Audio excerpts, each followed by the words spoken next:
नमस्ते, मेरा नाम निकिता मिश्रा है और आप देख रहे हैं बोलता हिंदुस्तान। आप सबको मालूम होगा कि किस तरह से इजराइल और ईरान के बीच युद्ध के बीच अब एक खबर जो है वो इस समय चर्चा का केंद्र बना हुआ है। बहुत बड़ी खबर इस समय सामने आ रही है। जी हां, सुप्रीम लीडर खामेनेई की मौत के बाद और मौत का बदला लेने के लिए ईरान ने बदला लेना शुरू कर दिया है। ईरान ने तो दावा किया है कि उसने कम से कम 200 अमेरिकी सैनिकों को मार दिया है, मगर अमेरिका के सेंटकॉम ने इस बात को स्वीकार किया है कि उसके 3 सैनिक मारे गए हैं। कम से कम 5 गंभीर रूप से घायल है, जिनका बचना नामुमकिन है। मगर एक और खबर यह भी आ रही है कि ट्रंप युद्ध विराम चाहते हैं, क्योंकि ट्रंप ने नहीं समझा था या उन्हें इस बात का आभास नहीं था, आकलन नहीं किया था उन्होंने कि ईरान घुटने नहीं टेकेगा। ट्रंप को लगा था कि खामेनेई के मौत के बाद ईरान कमजोर पड़ जाएगा, मगर ऐसा होता हुआ दिखाई नहीं दे रहा है। ईरान अब और आग की तरफ अमेरिका पर बरस रहा है। ईरान हर गुजरते लम्हे के साथ उग्र होता जा रहा है, क्योंकि उसके लिए यह अस्तित्व की लड़ाई है।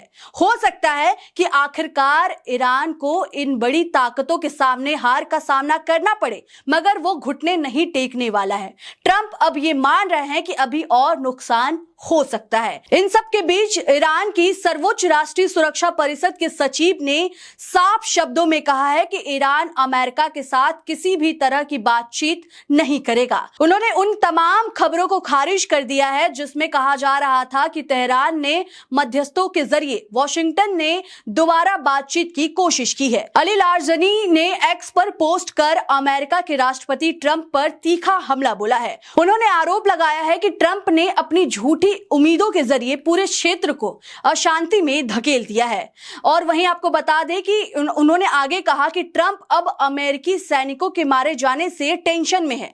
ईरानी अधिकारी का यह बयान ऐसे समय में आया है जब दोनों देशों के बीच तनाव चरम पर है। अमेरिका और इजराइल के संयुक्त सैन्य हमलों में ईरान के सुप्रीम लीडर की मौत के बाद से हालात और बिगड़ गए हैं। ईरान ने इजराइल और अमेरिका के खिलाफ अपनी जवाबी कार्रवाई तेज कर दी है। आपको बता दें कि लारिजानी ने यह भी कहा कि ट्रंप का अमेरिका फर्स्ट का नारा अब इजराइल फर्स्ट में बदल गया है। उन्होंने आरोप लगाया है कि ट्रंप ने इजराइल की चाहत के लिए अमेरिकी सैनिकों की कुर्बानी दी है। यानी ईरान का साफ कहना है कि अब वो घुटने टेकने वाले नहीं हैं। वहीं ईरान के पलटवार से अमेरिका और इजराइल में मामला गंभीर है। ट्रंप का साफ कहना है कि इस हमले से या इस युद्ध से हमें और भी नुकसान हो सकते हैं। इसी के साथ ईरान का बदला देख इजराइल के राष्ट्रपति परेशान है। एक चैनल को इंटरव्यू देते समय उन्होंने कहा कि मिसाइल ने सिनेगॉग को पूरी तरह से नष्ट कर दिया है और उस आश्रय स्थलों में घुस गई जहां हम छिपे हुए थे।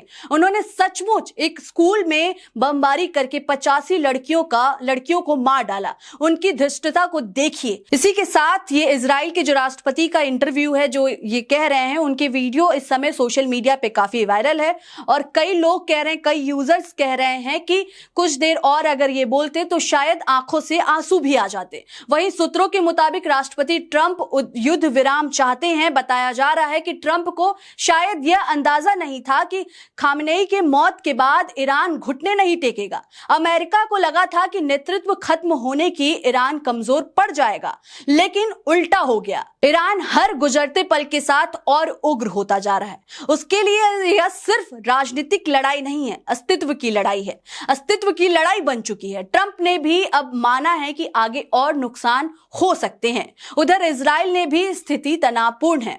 आपको बता दें कि एक तरफ ट्रंप की ये बयान है, जो कि अमेरिका के राष्ट्रपति हैं, उनका साफ कहना है कि अभी और भी मौतें हो सकती है और भी नुकसान हो सकता है। वहीं दूसरी तरफ इजराइल में भी जो स्थिति है वो तनावपूर्ण है। इस समय 3 बातें साफ दिखाई दे रही हैं। ईरान झुकने को तैयार नहीं है, अमेरिका को नुकसान बढ़ने का डर है, इजराइल भी भारी दबाव में है। अगर युद्ध लंबा चलता है तो यह पूरे मिडिल ईस्ट को आग में झोंक सकता है। ईरान शायद सैन्य रूप से कमजोर हो, लेकिन मनोवैज्ञानिक रूप से वह पीछे हटने को तैयार नहीं दिख रहा है। और जब कोई देश इसे अस्तित्व की लड़ाई मान ले तो हालात और भी खतरनाक हो जाते हैं। एक तरफ सूत्रों की तरफ से यह बताया जा रहा है कि राष्ट्रपति ट्रंप चाहते हैं कि युद्ध विराम हो जाए, लेकिन दूसरी तरफ वही ईरान अब घुटने टेकने के लिए तैयार नहीं है। ईरान का साफ कहना है कि हम झुकने वाले नहीं हैं। फिलहाल आपको क्या लगता है इस खबर पर? आप क्या सोचते हैं? अपनी राय हमें कमेंट्स के जरिए जरूर बताएं। तब तक के लिए देखते रहें बोलता हिंदुस्तान। शुक्रिया।